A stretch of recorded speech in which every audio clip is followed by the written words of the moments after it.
Julia Roberts, Cameron Diaz, Dermot Mulroney, and Rupert Everett are back together, but this time it's in the Prime Video horror sequel, My Best Friend's Exorcism. Grab your Bibles and your holy water, and let's kick this pig.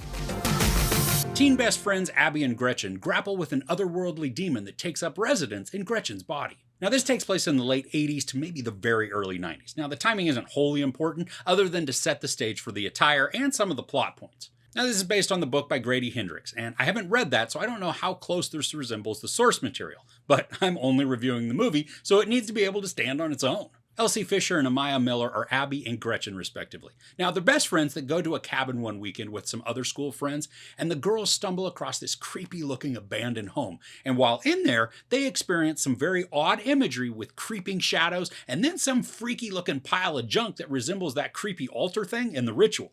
And even if you haven't seen that movie, the thing that the girls see is a pile of sticks or bones and then some other trash. But it's very ominous and it's threatening in its appearance. The girls then get freaked out, and as they're trying to leave the house, Gretchen gets attacked by an unseen entity. And that's where the strangeness really begins. So this movie's all over the place tonally. There's a creepy element, especially with some of the imagery due to the supernatural angle, but there's also a Mean Girls vibe that's present, as well as some comedy. And I'm not saying that these don't all work on some level, because there are portions that each fit within the narrative and they actually flow really well with the differing tones. But then there are portions where these offsetting attitudes conflict, and when that happens, everything kind of turns to poo.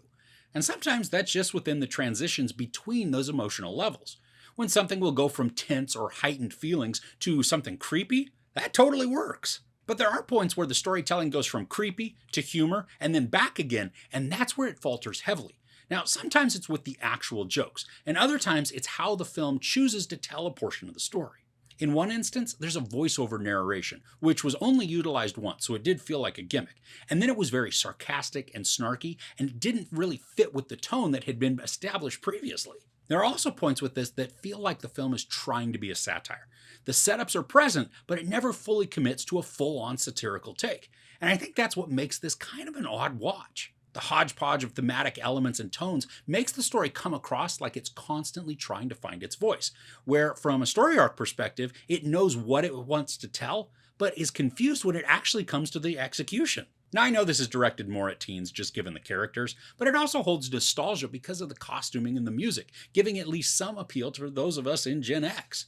And then some of the story elements are captured so well within this. I mean, the kids attend a religious school, but while they're shown attending, the majority of what goes on there isn't showcased, except for this assembly that the kids attend. Now, in something that was totally an 80s and early 90s thing, especially in religious circles, there's this show that's put on by three brothers who do feats of strength to supposedly illustrate how spiritually strong they are. It's ridiculous and it's funny in a cringy way, especially because of the three brothers.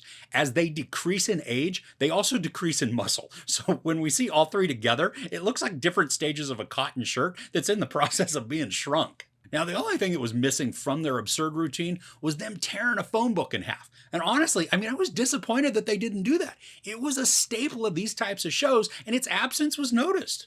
Now, there are a few themes addressed within the story, and they fit surprisingly well, without feeling shoehorned in.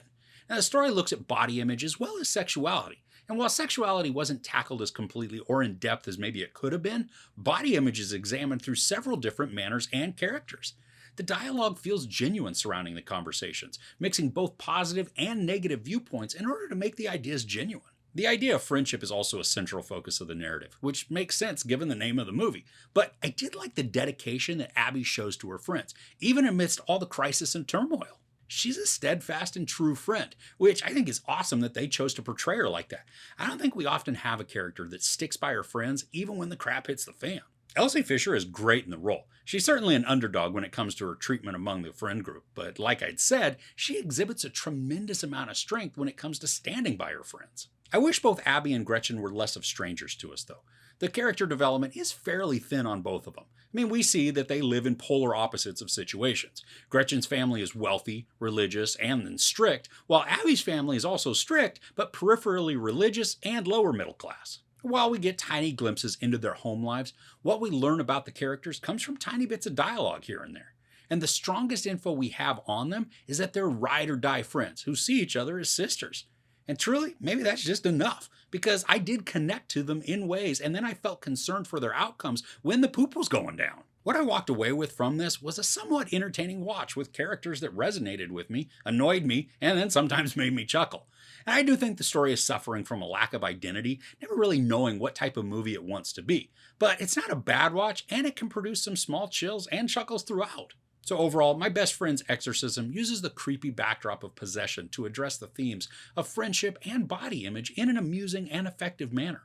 While the storytelling is engaging in spots, the film is harmed most by its lack of identity, never fully committing to a tonal stance. But thankfully, it calls on ridiculous and absurd behaviors to create a good dose of nostalgia and chuckles. There's no sex or nudity, but there are several crude sexual descriptions, a bunch of profanity, and some violence. I give My Best Friend's Exorcism 3 out of 5 couches. So what's a horror comedy that you watch repeatedly? Let me know in the comments below. Mine would be Tucker and Dale vs. Evil. That is outstanding. If you enjoyed this review, please give it a like. Also, don't forget to share and subscribe. I'm Chris. This is Movies and Munchies. Thanks for couching with me.